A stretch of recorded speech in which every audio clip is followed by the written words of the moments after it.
Jua Jua Ju? Yes. Do you know which town in our country collects the most rain in the country lah? Taiping lah. You're listening to Jom Sembang, Malaysia. So right, this movie Rain Town, right, where I told my mother I watched Rain Town, right, she like, oh, what show is that? But then if I tell my sister, hey, I'm gonna watch Rain Town, right, she's like, Taiping! Yeah. That's what I So said I think too. those who've been to Taiping or know about Taiping, then they would understand why Rain Town immediately points to Taiping. So Yeah. Taiping is actually a town in Peninsular Malaysia that has the Perak. highest amount of rainfall in the country Yes. throughout the year. Yeah, it has so much rainfall that people pastime there is they sit down and they bet what time the rain is going to fall. Yeah, I wish I kind of met the guys because I think now lesser and lesser people are doing that. Yeah. So yeah, Rain Town is this movie that came out during Chinese New Year. And I thought, well, production aside and whatever, cinematography ke, sound ke, audio ke, song ke, all that aside, I think it discussed issues that is quite relevant Yeah. to the families in Malaysia at least. Yes. And I thought we should discuss some of these issues. Yeah, so I saw the trailer. Actually, before that, I saw Rain Town. Taiping, I already excited because I generally like So dear local movie dramas. producers, please name your title of your movie properly. It might attract people without people knowing what's about. And then I saw the trailer. Then I saw, this guy wants to be a musician. Wah, lagi lah, second strike. And then you can see lah from the trailer, we're not spoilering anything, but there's a father who obviously wants the son to do something else lah. Okay, let's stick to that storyline first. Okay. Because in a movie, normally there's many storylines. Maybe we just pick like 2 or 3 that we can discuss about lah. Yeah. So the main storyline is this father who wants to take control of the children's Future. Or careers. In this sense, let's just choose the eldest son who wants to be a musician but was forced to be the best doctor in Taiping. Yes. By the father lah. Yeah. Okay. So what were your thoughts about this relationship or perception of things? Okay, so on the very first, the surface lah. Firstly, there's already that thing, because I'm a musician, right? So there's always this thing about becoming a musician or creative person versus, no lah, go become doctor, lawyer, engineer, all that.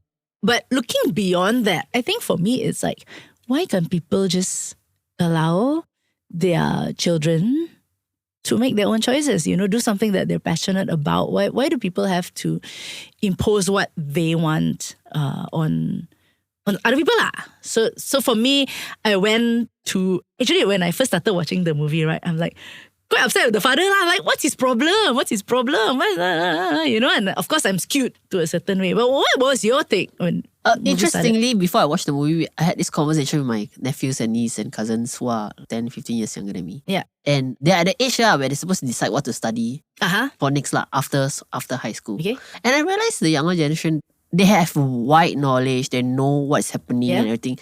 Yet because of too many options, they don't know what to do. Okay. So what they will do, they turn to the parents and say, what you want me to do? Yeah. Okay. So for me, it's a totally different generation there. Okay. But I'm the in-between generation where maybe my parents didn't have high hope on me, but they didn't like tell me that, okay, you must go be a doctor or something like that. But they weren't that open to arts because arts didn't run in the family. Like all my uncle, auntie, or none of them were creatively involved in creative industry. Maybe one sell insurance, one do business, one do. It's like nothing. But that's an art, what? Okay, it's you're talking about creative arts. Like creative arts. No one writes, no one paints, no one design or 4 DIY craft paper. Or none. Yeah. It's like they are not very good with craft. So it's either trades or. Correct. Okay. So when I know that I'm not I'm not interested in much thing. I like words. I like writing. So I went to advertising because my mom says simple lah. You want to be a writer? See outside of in front politicians' house and write 2 lines and collect money and then under the rain and then be hunger to earn peanuts . So in order to kind of appease them, so I took a diploma in advertising and said, oh yeah, what's come to us? I will be in advertising. And they were like, what is this? Advertising. I don't know lah. The person who create the advertisement on the newspaper lah. Then she said, oh, every day got advertisement, right? So cannot be that bad, right? The source of income. Yeah. So that was how I persuaded what I wanted to do lah. Okay. But on the other hand, right, you clearly knew that you wanted to write. I didn't know that I wanted to be a musician at all. So I was like, you are saying the Gen Z or the after Gen so Z you is turned to what? your parents, hi, what should I do? No, I didn't ask lah, but I did I did have a situation where I wanted to study psychology. And then my mom said, you cannot you study psychology after you own self become psycho. But I think that parents sometimes know. They have that inclination, right? Because they spend 18, let's say 18 years before you Yeah. made that decision, right? Alright. They kind of know whether your personality fits that certain job scope or not. So, yeah, looking back, she was right. Because now I cannot even have a conversation. Like, if you are upset one day and you talk to me, I will feel like I was so upset because... Either that or you want to sit down and cry and then she don't know what to do you. And then you're like, hey, I want to cry so much, I don't know how to do it. Obviously I can't be a clinical psychologist, right? But yeah, in today, of course, you could have studied psychology and do marketing or whatever else. But so yeah, on one hand, yes, parents do kind of have an inclination. But this one is like when you want to impose your own dream, your own fantasy on your kids. That one is different lah. I don't know whether he even know that the son has the traits to become the doctor. True. Yeah. I just find that the younger generations, for me, is very blessed because their parents are more open to discuss stuff like that. Yes. Allowing them that flexibility to choose. Yeah. But it's a guided choice compared to back in my generation or your generation lah. Okay, so putting yourself in the child's point of view instead. Because no point talking about the father. I'm not a mother, you're not a mother. What do we know that run through people's mind, right? So let's say without the father in point, you want to do music because that character does music and a doctor, right? Yeah. How do you decide between, music is something that's unstable to like, hey, I can do this stable thing, what? How then do you decide what to pursue in your career? You mean which one? Or Yeah, how to which decide one? which one career you want to do. I suppose for me it's always been what I can do well and what I enjoy doing. So, for example, now I still think maybe I wouldn't mind working in a bookshop, because I would enjoy the atmosphere. As a singer, I always knew earlier that I wouldn't want to be singing in pubs because I did not like the atmosphere and didn't like that lifestyle. So that would be kind of the filters for me lah. In terms of whether or not, I don't know, like should I become a librarian or actually, right, you just see what's available and you see lah, you filter lah, this one can, this one cannot, this one can, this one cannot, then you see what job you get in the end, right? Isn't that how people get jobs? No. Then how? You just apply for what you want. Yeah, you apply, but you have to look for the vacancies first, ma. Yeah, but I don't look at like librarian and whatever. I just go like writer is writer, this is writer. But I that's don't because apply for any other you thing. went for writer lah. Where got writer job meh? Or copywriter job lah. God, copywriter, journalists are all writers. Okay. Like I know for sure, I said, I didn't study journalism. I studied advertising. So I applied for every copywriter job, even though I might have tried journalism if I wanted to. Oh, okay. Yeah, so very specific. Writer also got category lah. True. So I was looking for a public relations executive and all that. And then end up work in NGO. Not too bad. Yeah. So the other character or rather story that really interests me was the daughter's story lah. Okay. What really intrigued me was, the daughter was dating a guy that the father scared of. And I thought like, this story is quite interesting because in Malaysia context, I find sometimes, yes, our parents scared of the love life that we probably want to have. And what do we actually feel about it? Of course, the younger one now is like, I really can't tell, because I'm talking to my cousin and all that. They are very close to the parents that I think they might give up a romance for their parents, which would be a future problem to They are chat close? about. Yeah. Or but come to another generation, it's a boycott one. You like it or not, I'm getting married. Yeah. That kind of thing. So when you were growing up, what kind of situation that your peers commonly face? My peers they were very sterile one I mean, it's sterile, not in, but yeah. They just like no dramas. Yeah, I can't really think of any dramas except one, but I didn't know what happened there. What about yours? So no, I just really like the character where I was actually a lot of things to think about is, for example, the girl, this character in the story, Ruby, blames the father for chasing the guy away. For me, I was thinking the guy so easy to chase away, I also don't want. Yes, correct. So yeah, what are your thoughts on certain things like that? Okay, based on the movie, it makes sense what? If the guy is not able to stand up for you just because the father went and talked this or whatever, then in the future, has he got a backbone or not lah? Right or not? It's like, is he somebody that will stand through thick and thin. Or it's just like the slightest thing is like, okay lah, it's like, let's not do this. Somehow, this is not spoiler lah, I don't care lah. Like if he's saying that, oh, you got no plans. But the hell they have plans. So there's a communication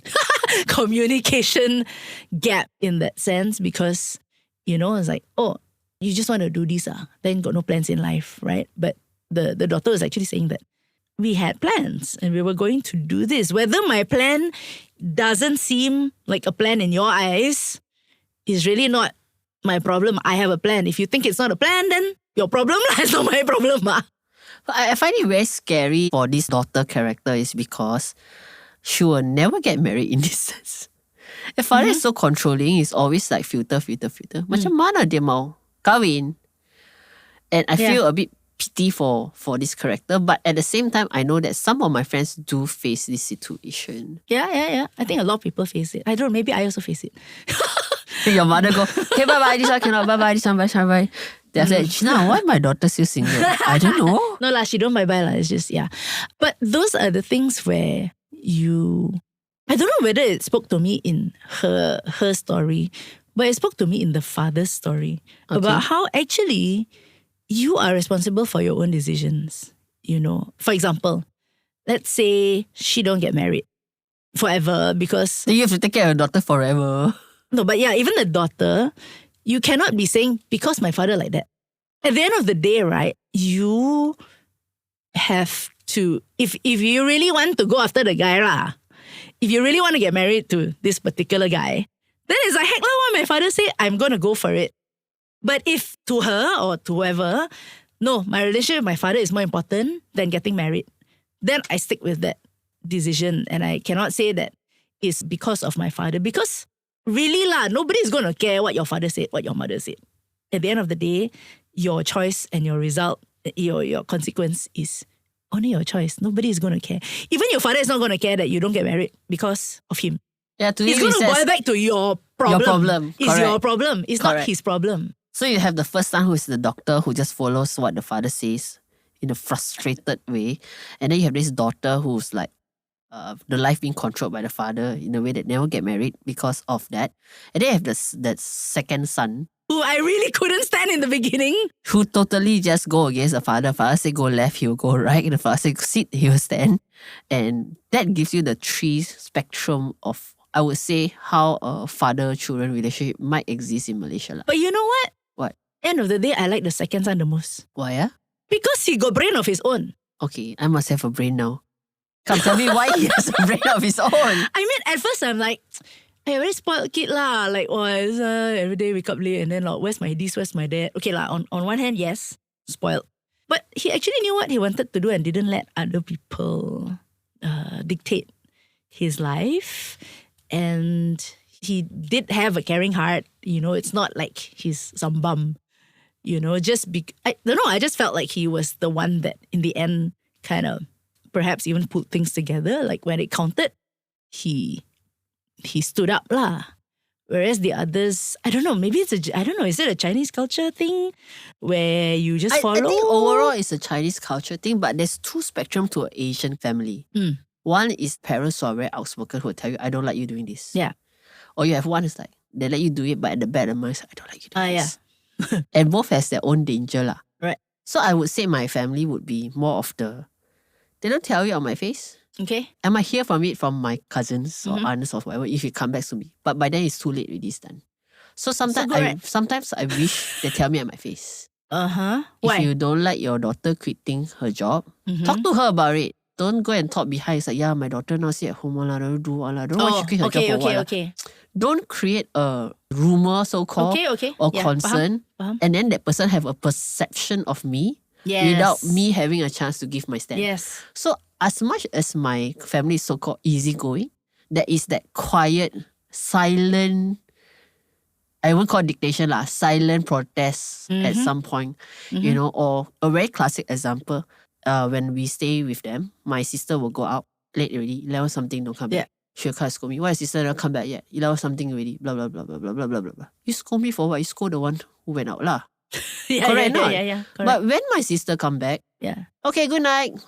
I was like, what on earth? Like, Why? Yeah. Like why? Like why do you complain to the whole world except for the person who's involved?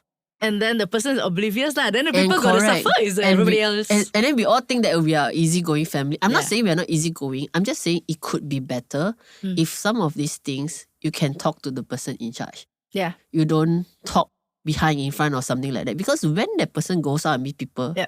it's already setting them up for failure or setting them up for judgment. Yes, because you already create all this rumor lah. Correct. Or create this perception lah. So in a way, I quite envy this Rain Town movie, The Family. Because at least the father tell you straight to your face. And it's up to me whether I can take it or not. Okay? I fail if I comply and I take it because whatever lah. Okay? But it gives me a chance to at least stand up as a person. To say, okay, this is what you think, this is what I think. We made a decision, that's it. I think the problem is a lot of people don't think that they have that choice to stand up. Or, okay, in my case, it is just too much trouble.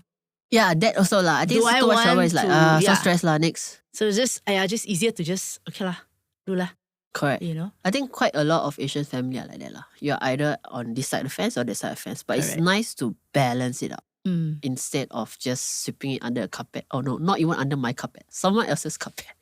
And then someone else's open it. I think it's a very unhealthy way of dealing with things. Okay. Yeah. On that note, we will take a break and we come back. I want to talk about the father. Okay.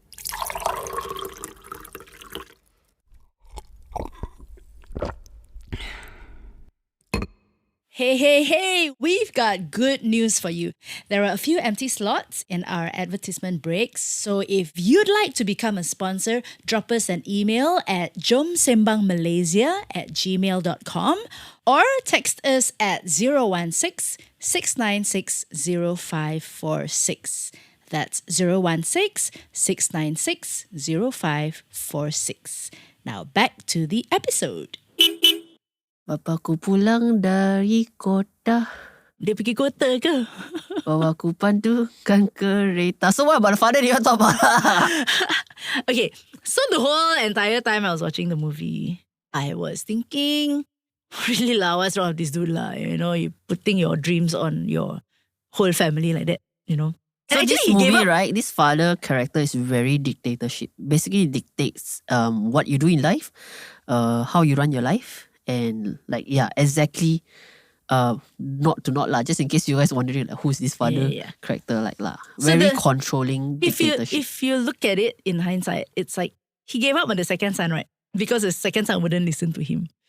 Which sometimes is a good thing, you know, because he got liberty to do what he wanted to do, actually, the second son. But I think what really, really struck me was that this father had his own passion, had his own gifting, had his own craft, right, which was lantern making. And he gave it up because his father wanted him to do something else. Okay. And for me, it seemed like the entire problem of the family went back to that one thing where he gave up what he was passionate about. Therefore, And- everyone else should give up what they're passionate about. No, and therefore he was miserable. And therefore his whole family now, okay lah, maybe when they were young, they're not so miserable, they're quite happy. But as it's growing up, right, all the, I don't know, regret or bitterness or whatever lah yang dia tak puas, yang dia tak buat apa yang dia memang he was meant to do and he did something else because his father said, all that trickled down into the family and how he managed the family and everybody else's unhappiness. It's like a generational trauma or Yeah. So for Or thing me, that's that been was really, passed. really important because, you know, in real life, right? And this is why I like local movies. Like you watch a foreign movie, Western movie, yeah, it can be like, wow, the cinematography, the budget, everything, like, wow, so terror, you know, it's like, but it feels very, for me lah, it feels very distant. distant. It's not so relatable. Okay. You know, it's not like I have to, it's a bit far-fetched. Like I'm going to connect to that. It's not as direct lah, as when you watch a local movie. And there's so many layers you can like peel, right? So for me, it was more of knowing that background. Sometimes in your own family, right, you cannot see one. You just, you see the front, you see what is coming out of the mouth, but you don't know what happened in the past. There is no connection. There is no, oh, so actually he had to give up that and therefore, I'm not saying that everything has to be connected to your childhood lah, but in this particular instance, that for me was like the clincher. So the entire movie, this Raintown movie is about generational trauma that's being passed down to the next generation. Well, there's only one generation that was passed down lah. Yeah. I mean, you never know what's the great-grandfather and the great-grandfather above lah. Yes, But correct. for me, it's quite interesting is because this movie wants to talk a lot about tradition, yet at the same time, the character themselves are not very traditional. In what sense? For example, right? They always say about traditional family, right? Traditional family don't agree to mixed marriages. The fact that the wife is orang campur was already making me going like, okay, this man is not fixed in his ways. He would have fought his father to say, I'm marrying a Ang Mo, who's not Chinese. But she said the father quite accepting, what? The family quite accepting. Yeah, I mean, maybe it's a script writing problem or whatever is it lah, okay? So for me, right, it also shows that there are loopholes along the way in your strict family regime to actually live life the way you want to live. I did not think of that. So, I mean, from a writer's point of view, I love the issues that's being brought up. Yeah. But some of the characters still need a little bit of tightening up lah, a bit here and there lah, But it also shows how real our life is lah in Malaysia. I like that the fact that there is a mother figure that is not purely Malaysian. Yeah. It brings out so much of I think Malaysian. she's quite purely Malaysian, but it's just that it's not Asian lah, not purely Asian lah. Yeah. Is that possible? Yeah, it is possible. But what I truly learned about from the entire movie is our parents are learning how to be parents, and sometimes we forget. We expect them to know how to be parents. That's true. So I remember leaving the cinema saying that, okay, I must remind myself that my parents are learning how to be parents. Don't be so harsh on them. And they're human lah. Yeah, and I'm a child learning how to be a child, so learning how to be a daughter lah. Okay. We're all still learning, correct. So I think that sometimes we just expect parents to be parents, daughters to be daughters, but we need to understand that we are all growing and learning the role as we go along. Like I'm not a perfect daughter because no one taught me how to be a daughter. I'm learning how to be a daughter. Yeah. Yeah. And actually, you'll always be learning because as you go through that life cycle of like when your mom is like taking care of you, and then at some point you'll be having to take care of them. You know, it's always a continuous cycle of learning lah. Yeah, and I think among family members, as long as you agree to disagree, that whole transparency of talking to each other is very, very important. Because otherwise, it marks the rest of your so-called your past history in your coming days lah. Yeah. See? So I always feel that most of my relatives might think that, Gina don't earn a lot of money one. Gina don't earn a lot of money one. It probably comes from my parents going, she work from home lah, where got earn money one, no fixed salary one, no fixed salary one. Yeah. So it builds an impression that I do not like. Because I don't like that every time I buy my aunt lunch, she looks surprised that I have money to buy her lunch. But then good what? They don't expect you to treat all the time. Yeah, but it's not nice being treated as if like you're the poor fella lah. Okay. On the other hand, my brother's family always think I'm very rich. I don't know why. Yeah, I don't know why. But I also think that they might think I'm poor, but I might be also the happiest one lah.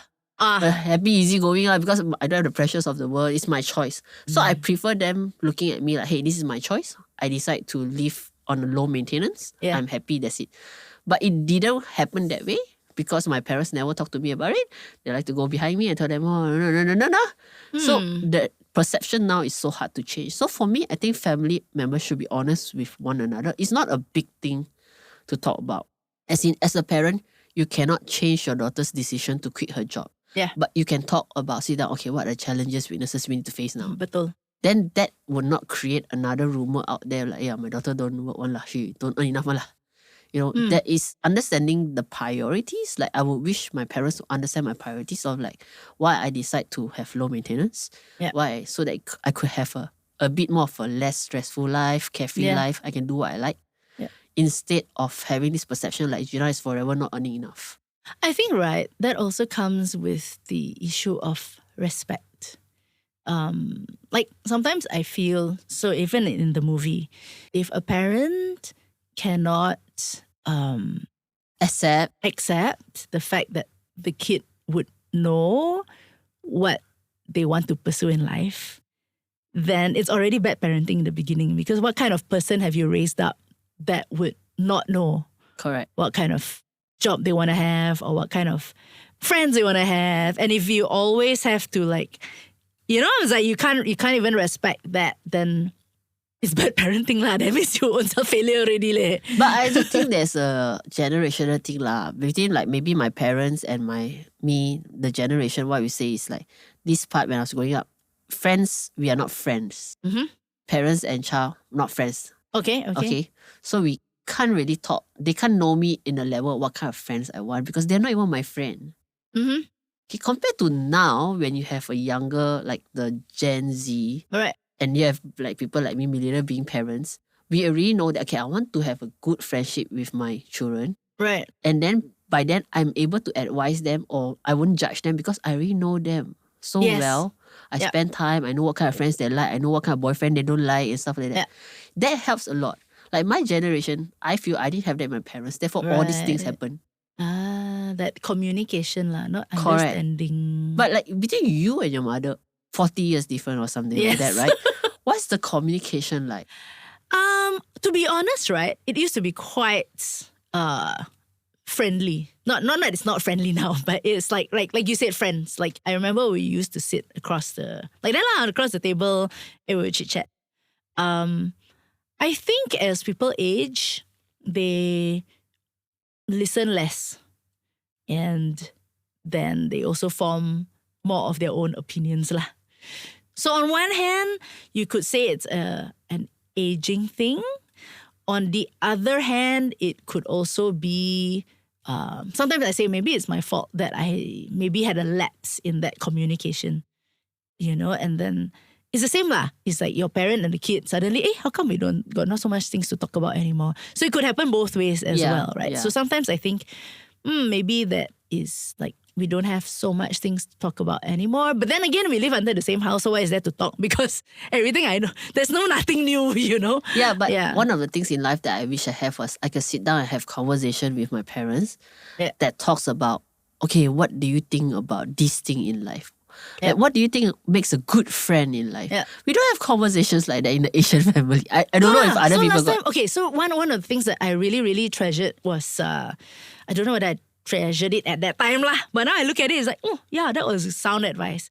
So I used to have cousin, who is very, very snappy in the way he talks. He's always like yelling, he's always got a frown on his face. And it's like, yeah, he's always looking like that. So I remember coming home and I think all of us have one uncle like that. Yeah. So, Mom, what's the matter with this guy? Like, why is he always in a bad mood? Why is he always scolding his two kids? Like, why can't he just like chill? And then she'll tell me, no lah, you have to understand he's just the way he talks. So like, we have a lot of people now that we meet that talk like that one, just shouty one, frown on the face, like what's good? But actually, they're just saying, and those are the conversations that I treasure, that she imparted to me that, just because he's the shouting type doesn't mean that he's a heartless type or he's a bad guy or he's angry maybe lah.